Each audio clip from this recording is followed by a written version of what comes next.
Are you a Windows 10 user and are you considering upgrading to Windows 11? Maybe you're considering upgrading to Windows 11 because you've seen the screenshots and the videos that Microsoft has put out, and you think the Windows 11 desktop is really attractive. If so, I strongly urge you to consider giving Linux a try.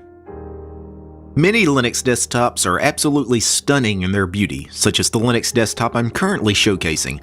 This is the Deepin Linux distribution. Windows 10 pales in comparison, and even the upcoming Windows 11 doesn't compete with some of the modern Linux desktops. In fact, Windows 11 looks as if it's simply playing catch-up to Linux. For example, one of the big things that Windows 11 will introduce is the ability to center the panel in the taskbar.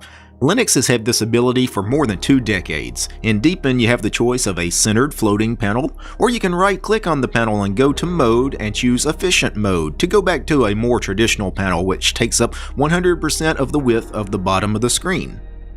And you're not limited to having the panel at the bottom of the screen. Right-click on the panel and go to Location and choose Top if you prefer a top panel, or Left if you prefer a vertical panel on the left of the screen, which makes a lot of sense on modern monitors that are typically much wider than they are tall, thus giving your programs more screen real estate. You probably have noticed that Windows 11 is adding some really nice blurring effects to its menu and its panel. Deepin has had this kind of blurring for years, as well as many other Linux desktops. A buzzword you often hear nowadays is dark mode, which is really just the ability to change your application themes from a light theme to a dark theme.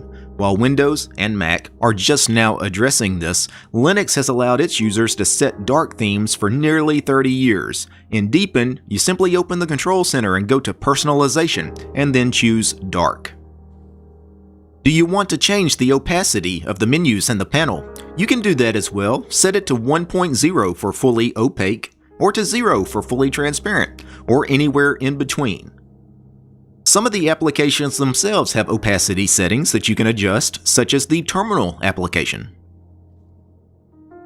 The customization options are endless on Linux. Want to change the icon theme? You can do that from the control center. Want to change the wallpaper or the screensaver? Just right-click on the desktop.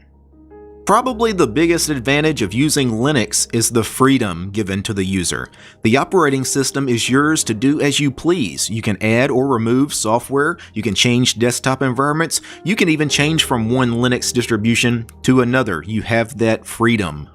Proprietary operating systems like Windows 11 are freedom restricting. You do not own your operating system when you run Windows. Microsoft owns it. They are merely allowing you to use it.